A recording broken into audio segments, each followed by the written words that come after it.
Hello and welcome everyone. आज के इस वीडियो लेक्चर में हम बात करेंगे पर्सनालिटी डेवलपमेंट के थर्ड टॉपिक के बारे में डिस्कशन, जो कि है द ह्यूमनिस्टिक अप्रोच, जिसमें हमें मैस्लोज सेल्फ एक्चुअलाइजेशन थ्योरी के बारे में डिस्कस करना है।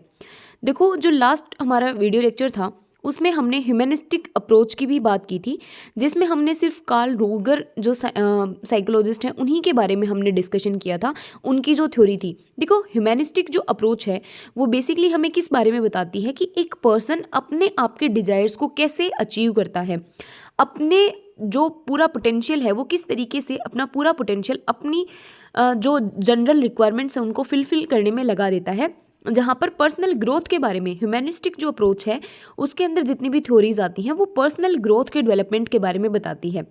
यहाँ पर सबसे पहले तो ह्यूमनिस्टिक अप्रोच जो है वो बेसिकली किस बारे में बात करती है, personal growth, self awareness, free will के ऊपर फोकस करती है। और ये हमें बताती है कि किस तरीके से जो इंडिविजुअल्स हैं वो अपने पूरे पोटेंशियल को यूज़ करते हैं अपनी फुलफिलमेंट को अचीव करने के लिए, अपनी उनकी जो भी डिजायर्स होती हैं उनको अचीव करने के लिए। ह्यूमनिस्टिक अप्रोच के अंदर जो दो इंपॉर्टेंट अप्रोचेज आती हैं वो एक तो आती है कार्ल रोजर की और एक आती है अब्राहम मैस्लो की। टॉपिक के अकॉर्डिंग हमें अब्राहम मैस्लो को डिटेल में देखना है, जबकि आपको ये भी याद रखना है कि ह्यूमनिस्टिक अप्रोच के अंदर हम कार्ल रोजर को भी पढ़ते हैं, जिनके जो बेसिक फंडामेंटल थे उनकी थ्योरी के वो थे कि एक पर्सन जो है वो फुली फंक्शनिंग पर्सन के रूप में, यानी कि मतलब एनी टाइम काम करने वाले पर्सन के रूप में जाने जाते हैं, कि वो अपनी डिज़ायर्स को फुलफिलमेंट करने के लिए। और बेसिकली यही ह्यूमनिस्टिक अप्रोच भी कहती है। इसके अलावा unconditional positive regard, client centred therapy, ये किसके अंदर आते हैं? पर्टिकुलरली कार्ल रोजर की जो सेल्फ थ्योरी है। कार्ल रोजर ने कौन सी थ्योरी दी थी? विच इज़ सेल्फ थ्योरी दी थी। और अब्राहम मैस्लो जो हैं इन्होंने सेल्फ एक्लिमेटाइजेशन या सेल्फ एक्चुअलाइजेशन की जो थ्योरी है वो दी थी।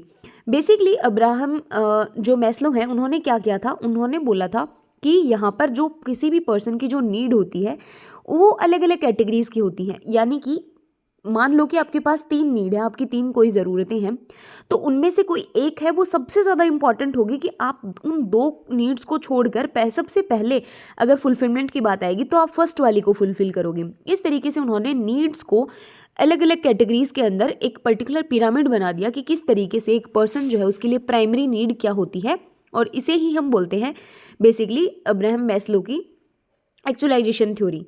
तो जो मोस्टली एक्चुअलाइजेशन थ्योरी है अब्राहम मैस्लो की, वो बेसिकली फॉर्म्ड है hierarchy of need models. Hierarchy का मतलब क्या होता है? जिसको कि एक मतलब पर्टिकुलरली ऑर्डर में अरेंज किया गया है एक पिरामिड के तौर पर, ठीक है। तो मैस्लो जो है वो मानते थे कि ह्यूमन के पास में लोगों के पास में एक ऐसा मोटिवेशन है जो कि पर्टिकुलर नीड्स को कंप्लीट करने के लिए उनको मोटिवेट करता है कि हाँ, कौन सी नीड पहले कंप्लीट होनी चाहिए। तो ये था बेसिकली। यहाँ पर पहली बात तो आपको ध्यान रखनी है कि मैस्लो ने जो मॉडल प्रपोज किया था उसमें ह्यूमन नीड्स जो हैं उसको कैसे हायरार्की पिरामिड के अंदर उनको अरेंज किया गया है। दूसरा, वो नीड्स, उन्होंने इन नीड्स को 5 तरीके की कैटेगरीज में डिवाइड किया है, और इनका आपको सीक्वेंस भी याद रखना है कि कौन सी नीड सबसे पहले फुलफिल की जाएंगी। तो देखो, उन्होंने जो 5 बेसिक लेवल ऑफ नीड्स दिए उसमें सबसे पहला था फिजियोलॉजिकल नीड। फिजियोलॉजिकल नीड का मतलब होता है कि बेसिक जो नीड्स होती हैं, यानी कि रोटी कपड़ा और मकान वाली जो नीड्स हम बोलते हैं, वो सबसे पहली नीड होती है किसी भी पर्सन की, जिसमें food, water, air, sleep, warmth and shelter आ जाता है। अगर एक पर्सन भूखा है, ऐसे मानो कि उसके पास खाना नहीं है, तो वो नेक्स्ट वाली, जैसे स्पिरिचुअलिटी की आ गई, जैसे स्ट्रेंथ की आ गई, सिक्योरिटी की आ गई, वो नीड्स कैसे पूरी कर पाएगा जब उसकी बेसिक नीड्स ही कंप्लीट नहीं है? तो जब उसका पेट भरा हुआ रहेगा, सिर पर छत रहेगी, तभी तो वो आगे की नीड्स के बारे में सोचेगा। तो जो मैस्लो का हिरार्की ऑफ नीड्स है उसमें सबसे पहली जो नीड आती है वो आती है फिजियोलॉजिकल नीड, जिसमें कि बेसिक नीड्स को सम्मिलित किया गया है।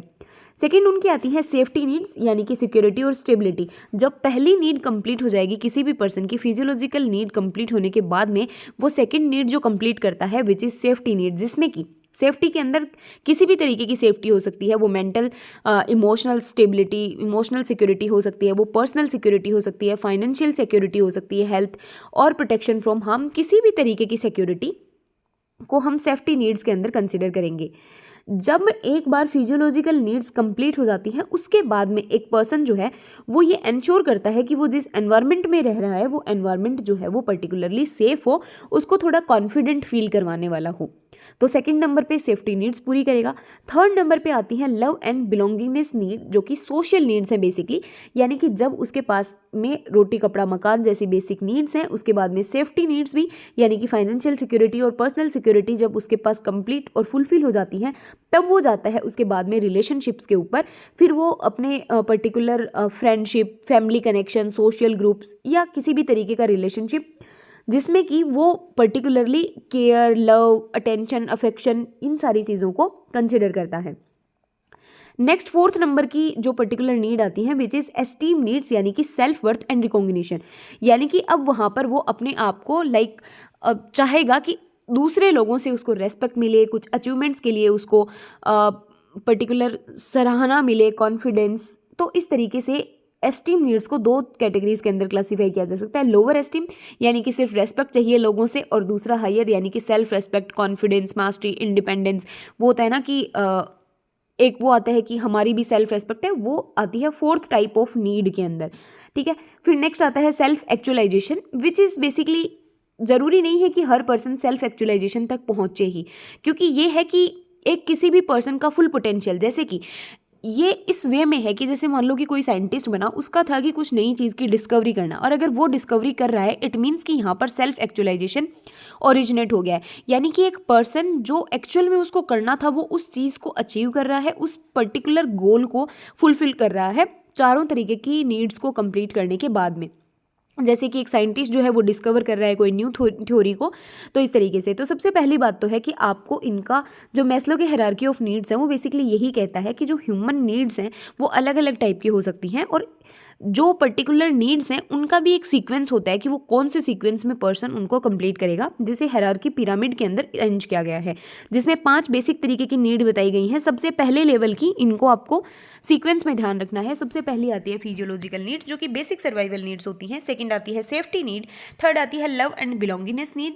फोर्थ आती है एस्टीम नीड्स, यानी कि अब उसको वहाँ पर रेस्पेक्ट चाहिए लग जाती है अदर्स से, अचीवमेंट, कॉन्फिडेंस, अचीवमेंट के लिए उसको पर्टिकुलरली एप्रिशिएशन चाहने लग जाता है। और लास्ट में आती है सेल्फ एक्चुअलाइजेशन, की उस पर्टिकुलर पर्सन का जो मोरल था कुछ करने का लाइफ में, जो पर्पस था वो अगर क्रिएट हो रहा है, तो विच इज़ सेल्फ एक्चुअलाइजेशन। यहाँ पर जो पर्सन है वो स्पिरिचुअलिटी की तरफ भी जाने लग जाएगा।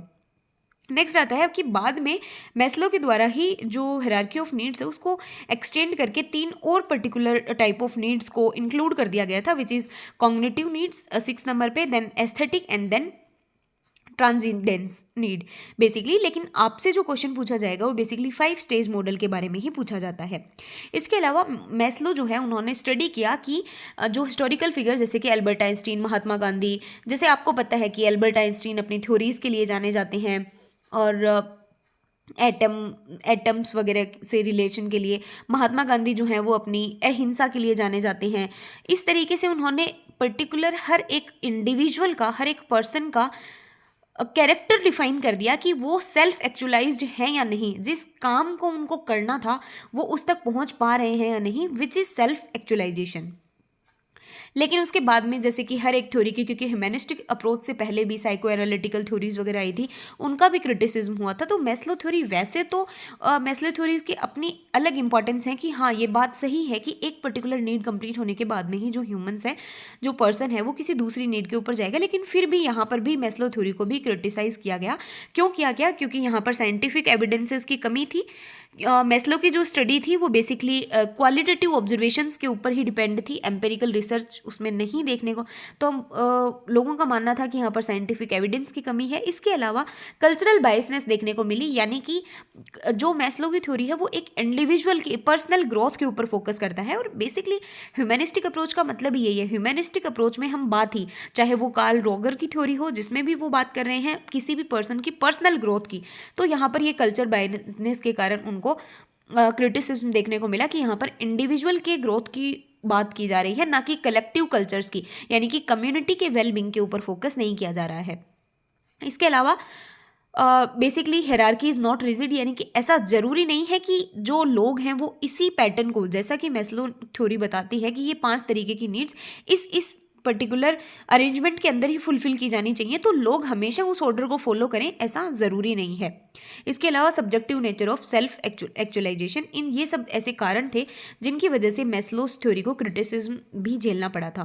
तो सबसे पहली बात तो आपको ध्यान रखनी है, जो कि हमने लास्ट वीडियो लेक्चर में भी डिस्कस किया था, कि ह्यूमैनिस्टिक अप्रोच जो है वो बेसिकली पर्सनैलिटी को डिफाइन करने का, पर्सनैलिटी को की एक हम बोल सकते हैं की डायमेंशन था। तो ह्यूमैनिस्टिक अप्रोच के अंदर दो तरीके के लोगों के बारे में आपको जानना चाहिए, विच इज़ कार्ल रोजर, जो भी पर्सनल ग्रोथ के बारे में ही बताते हैं, लेकिन वहाँ पर वो फुली फंक्शनिंग पर्सन की बात करते हैं, जबकि अब्राहम मैस्लो जो हैं वो सेल्फ एक्चुअलाइज्ड पीपल की बात करते हैं, और इन्होंने जो नीड्स हैं किसी भी पर्सन की, उसको एक हिरार्की पिरामिड के अंदर अरेंज कर दिया गया, और उनको उसी सीक्वेंस के अंदर की जब एक पर्सन की पहली वाली नीड कंप्लीट हो जाएगी तो फिर वो दूसरी वाली नीड्स के ऊपर जाएगा, और जब सेकंड वाली कंप्लीट हो जाएगी तब वो थर्ड वाली के ऊपर जाएगा, और उसको भी उन्होंने एक पर्टिकुलर सीक्वेंस के अंदर की, सबसे पहले पर्सन अपनी फिजियोलॉजिकल नीड्स को कंप्लीट करेगा, देन वो अपनी सेफ्टी नीड्स के ऊपर जाएगा, देन लव एंड बिलोंगिंगनेस की नीड्स पे जाएगा, एस्टीम नीड्स, और सेल्फ एक्चुअलाइजेशन। सेल्फ एक्चुअलाइजेशन जो है वो क्वेश्चन पूछा जाता है कि कौन से पर्टिकुलर, कौन सी थ्योरी के अकॉर्डिंग सेल्फ एक्चुअलाइजेशन जो है वो काफ़ी इंपॉर्टेंट है और हाईएस्ट लेवल है, जहाँ पर कि एक इंडिविजुअल जो है वो अपनी पर्सनल ग्रोथ को पूरी तरीके से फुलफिल कर चुका होता है। तो ये सारी चीज़ें आपको ध्यान में रखनी है।